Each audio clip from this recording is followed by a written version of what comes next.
إنما يخشى الله من عباده العلماء إن الله عزيز غفور۔ آج ہم اللہ تبارک و تعالیٰ کے اسماء حسنہ میں سے 18ویں نمبر کے نام پر گفتگو کریں گے، جو کہ بعض کتابوں میں 17 نمبر اس کا لکھا ہوا ہے۔ انہوں نے لفظ اللہ کو کاؤنٹ نہیں کیا تو رحمان سے نمبر 1 شروع کیا، لیکن ہم نے چونکہ اللہ کو بھی کاؤنٹ کیا تھا تو ہمارا جو ہے یہ آج کا جو ہے نام یہ 18واں نمبر بنتا ہے 18، اور یہ ہے الرزاق۔ الرزاق بہت بابرکت نام ہے، سارے رزق کے خزانے اس نام کی جو ہے تجلی ہیں، اور رزاق کا معنی بہت زیادہ رزق دینے والا، بہت زیادہ روزی دینے والا۔ اور یہ نام جو قرآن کریم میں 5 مرتبہ اللہ تبارک و تعالی نے مختلف آیات میں دہرایا ہے، اور اس کے عدد جو ہے وہ 308 بنتے ہیں، 308، اور اس کا مفرد عدد بنتا ہے 11، کہ 3 اور 8 جو ہے وہ 11 بنتے ہی اس کا مفرد عدد ہے۔ گویا کہ 11 دن کے ورد کے بعد کوئی نہ کوئی اللہ تبارک و تعالیٰ کا لطیفہ ضرور ظاہر ہونا چاہیے۔ انسان جتنے بھی صدقے دل سے پڑھے گا تو 11 دن کے بعد اس کا لطیفہ کوئی نہ کوئی ظاہر ہونا چاہیے۔ تو یہ بابرکت نام ہے، اور اصطلاحی معنی میں اس رزاق کا معنی وہ ذات جس نے ہر جاندار کی، ہر مخلوق کی روزی اپنی ذمے لے رکھی ہے، نہ صرف ذمے لے رکھی ہے بلکہ ان روزیوں کو پیدا بھی کرتا ہے، اور پیدا کرنے کے بعد ان تک پہنچاتا بھی ہے مخلوق تک، بھلے وہ مخلوق کہیں بھی ہو ان تک وہ پہنچاتا ہے۔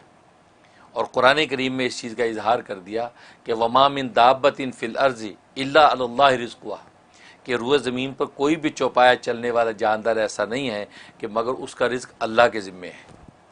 وَيَعْلَمُ مُسْتَقَرَّهَا وَمُسْتَوْدَهَا، اور اللہ تبارک و تعالیٰ اس مخلوق کے مستقل ٹھکانے کو بھی جانتا ہے اور اس کے عارضی ٹھکانے کو بھی جانتا ہے۔ یعنی اس میں اس بات کا اشارہ ہے کہ دنیا کے اندر اگر آپ اپنا ٹھکانہ بدلیں تو متعلقہ اداروں کو اطلاع کرنی پڑتی ہے کہ جو ہمارا ایڈریس چینج ہو گیا ہے، اب ہمارا چیک وہاں بھیجیں، ہے نا؟ تو نہ کرے تو وہ جو آپ کا چیک ادھر ادھر ہو جائے گا۔ اللہ فرماتے آپ کو ہمیں کہنے کی ضرورت نہیں ہے، آپ جہاں مستقل رہتے وہ بھی ہمیں پتہ ہے، عارضی طور پہ کہیں ٹھکانہ آپ کرتے ہیں وہ بھی ہمیں پتہ ہے، آپ کا رزق وہیں پہنچے گا، لہذا پہنچتا ہے۔ انسان مسافر ہو تو پہنچتا ہے، گھر میں مقیم ہے تو بھی پہنچتا ہے۔ بلکہ اس پر جو حضرت موسیٰ علیہ السلام کا واقعہ بڑا دلچسپ آتا ہے کہ حضرت موسیٰ علیہ السلام کو اللہ تبارک و تعالی نے جب کوہ طور پہ تجلی دکھائی اور آپ نے یہ سمجھا کہ آگ ہے، اور اپنے اہلیہ جو ہے وہ درد ذیل میں تھیں تو آگ لینے کے لیے وہاں گئے تو پتہ چلا وہاں تو رب کریم کی تجلی تھی، تو اللہ تبارک و تعالی سے ان کی گفتگو ہوئی، کلام ہوا اور وحی نازل ہوئی، اور ساتھ ہی حکم ہوا کہ فرعون کے پاس جاؤ دعوت حق دینے کے لیے۔ اب یہ دل میں سوچنے لگے کہ اہل خانہ کا کیا ہوگا، ان کا خیال کون کرے گا، پیچھے جو بھی میرے ساتھ میرے کفایت میں لوگ ہیں ان کے رزق روٹی کا کیا بنے گا۔ تو یہ خیال آیا تو اللہ تبارک و تعالی نے فرمایا کہ موسیٰ یہ سامنے جو پتھر ہے اس پتھر کے اوپر جو اپنی لاٹھی ماری، وہ پتھر ٹوٹا، ان میں سے ایک اور پتھر نکلا، فرمایا اس دوسرے پتھر پہ لاٹھی مار، وہ ٹوٹا، اس میں سے ایک اور پتھر نکلا، فرمایا تیسرے پتھر پہ پھر مارا تو ٹوٹا، اس میں سے ایک چھوٹا سا کیڑا جس کے منہ میں سبز پتا ہے، وہ غذا ہے وہ کھا رہا ہے، اور یہ ترانہ پڑھ رہا ہے کہ سبحان من یرانی ویعلم مکانی، کہ پاک ہے وہ ذات کہ جو مجھے دیکھ رہی ہے اور میرے اس ٹھکانے کو بھی جانتی ہے، وہ یسمع کلامی، اور میرے کلام کو بھی سنتی ہے، وَيَذْكُرُنِي وَلَا يَنْسَانِي، اور مجھے یہاں پر بھی یاد رکھے ہوئے ہے کہ مجھے رزق پہنچا رہی ہے اور مجھے بھولی نہیں ہے۔ سبحان اللہ۔ تو اللہ تبارک و تعالیٰ فرمایا موسیٰ میں اس کیڑے کو یہاں خوراک پہنچا سکتا ہوں تو تیرے اہل خانہ کا میں کفیل نہیں ہو سکتا، تم پریشان نہ ہو، تو میرے کام میں لگ، میں تیرے کام میں لگوں گا۔